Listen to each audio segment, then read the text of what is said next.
வியாகாதம் நாமயோகம். வியாகாதம் நாமயோகத்தில் யாராவது பிறந்திருந்தால் அவங்களுக்கு வந்து யோகியாக வரக்கூடியது சுக்கிர பகவான், அவயோகியாக வரக்கூடியவர் குரு பகவான். ஸோ அந்த குரு பகவான் அவயோகியாக வரனால மேக்சிமம் மஞ்சள் கலர் வந்து விருப்பம் இருக்கும் அதிகமாக, அல்லது அந்த தொடர்பு கண்டிப்பாக அவங்கள்ட்ட வந்து இருக்கும் அவங்கள அறியாமை.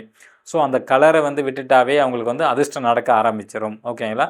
அந்த கலர் தவிர்த்து எது வேணாலும் பயன்படுத்தலாம். அதிர்ஷ்டம் தரக்கூடிய கலர்னு எடுத்துக்கிட்டிங்கனாவே வந்து வெண்பட்டு அல்லது ரோஸ் கலர், பிங்க் கலர்னு சொல்லுவாங்க.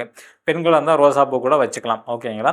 ஸோ இது வந்து பார்த்திங்கன்னா கலர், இதுதான் ரொம்ப இம்பார்ட்டன்ட். நம்மளை ஆளுமை செய்யக்கூடியது. இந்த வியாகாதம் நாமயோகத்தில் பிறந்தவங்களுக்கு மேக்சிமம் நெகட்டிவான அவயோகி நம்ம சொல்லக்கூடிய குரு பகவானோட கலர் தான் அதிகமாக வச்சுருப்பாங்க. யோகிக்கான கலர் வந்து இருக்காது. அதை கொஞ்சம் மாற்றிட்டாவே உங்கள் வாழ்க்கையில் வந்து வெற்றிகள் வந்து அதிகம் உண்டு. வியாகாதம் நாம யோகத்தில் பிறந்திருக்கிறவங்க அவங்களுக்கு வந்து திருமண பொருத்தம் பார்க்கும்போது சேர்க்கக்கூடாத யோகம் நாம யோகம் யாருன்னு பார்த்தீங்கன்னா, சூலம் நாம யோகத்தில் பிறந்திருக்கவங்களை சேர்க்கக்கூடாது, வரியான் நாம யோகத்தில் பிறந்திருக்கவங்க வந்து சேர்க்கக்கூடாது, வைத்திருதி நாம யோகத்தில் பிறந்திருக்கவங்கள சேர்க்கக்கூடாது.